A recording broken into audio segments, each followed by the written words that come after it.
And Bharat. हम कभी कभी गलती से भी बड़े गौरव से कहते हैं हिंदुस्तान में 2 हिंदुस्तान है, एक इंडिया है, एक भारत है। कुछ लोग हैं जिनको इंडिया का मॉडल रास आता है, कुछ लोग होते हैं जिनको भारत का मॉडल रास आता है, और दोनों का मिसमैच है। अगर इंक्लूसिव ग्रोथ हमको करना है तो we have to find out at least how this growth of India and the situation of the position of the Bharat, इन दोनों को मिसमैच है, उसको कैसे कोरिलेट किया जाए और डेवलपमेंट का मॉडल वो हो जो सबको साथ देकर के सबकी भलाई की दिशा में काम करे, उसकी दिशा में हम कैसे जाएं। और हम पैराडाइम शिफ्ट की बात करते हैं, तब क्या हम जो परंपरागत व्यवस्थाएं हैं उसी से चलेंगे तो स्थिति को बदल पाएंगे क्या? मुझे गुजरात के अनुभव से लगता है कि हम एक कॉस्मेटिक चेंज करेंगे तो स्थितियां नहीं बदलेंगी। अगर हम छोटे मोटे नीजल को लेकर के स्ट्रेटेजी को एडॉप्ट करेंगे तो हम स्थितियों को नहीं बदल पाएंगे। एक ऑल आउट देखने की आवश्यकता है। जब हम लोग और prime minister invited all the chief ministers to discuss about the 11th plan. On that very meeting, I requested to the Prime Minister, can we have one separate committee who should discuss about the 10th plan, first to 10, what we did, what we achieved, what was our strong point, what were our weak points, what was the common thread.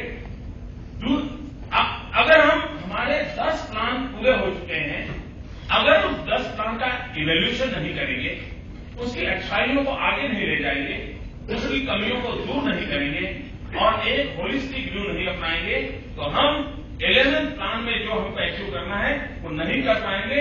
उन that meeting सब जो अर्थशास्त्री ने सबने माना था, एक बार तो हमारे 50 साल की जो यात्रा है विकास की, 10 प्लान हो चुके हैं, उन 10 प्लान का एक बार रिव्यू होना चाहिए। और ये 10 5 ईयर प्लान के होने के बाद भी अगर हम रिव्यू किए बिना 11th प्लान की ओर चले जाएंगे तो शायद, और इसका सबसे बड़ा पैराडाइम किसकी आवश्यकता है कि हमने हमारे 50 साल के प्रोग्रेस को एक बार इवेल्युएट करना चाहिए। 10 5 ईयर प्लान का कंप्लीट थॉरली इवेल्युएशन होना चाहिए और उसके स्ट्रांगेस्ट पॉइंट को कैसे कैरी करना चाहिए।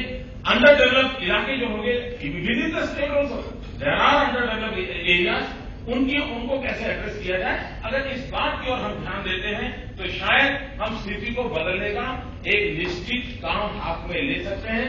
मैं सोचता हूं उस दिशा में प्रयास होना चाहिए।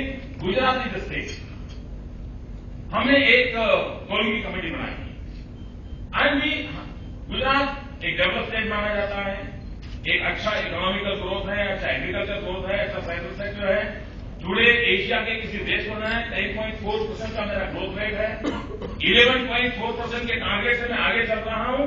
Even though in my state it's my responsibility, I must take care of the whether मेरा इंक्लूसिव ग्रोथ है कि नहीं।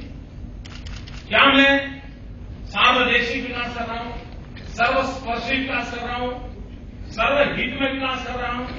अगर मैं सबकी भलाई का काम नहीं कर पाता हूं तो something is wrong with me and I have to find out. और इसलिए मैंने एक कोलिंग कमेटी का निर्माण किया। सब 44 पैरामीटर्स रहते हैं और उन पैरामीटर में कितना इलाके बैठते हैं, कितने इलाके बाकी हैं, and we come to the conclusion there are 30 talukas in my state, they are not fulfilling this 44 parameter and I took the special responsibility all over the 30. I requested to all my secretaries, and this is what I told you about the paradigm shift.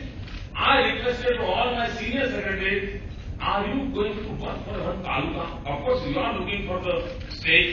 You are capable enough to handle the problem of the whole state, but are you ready to take care of one taluka, the smallest area of my state?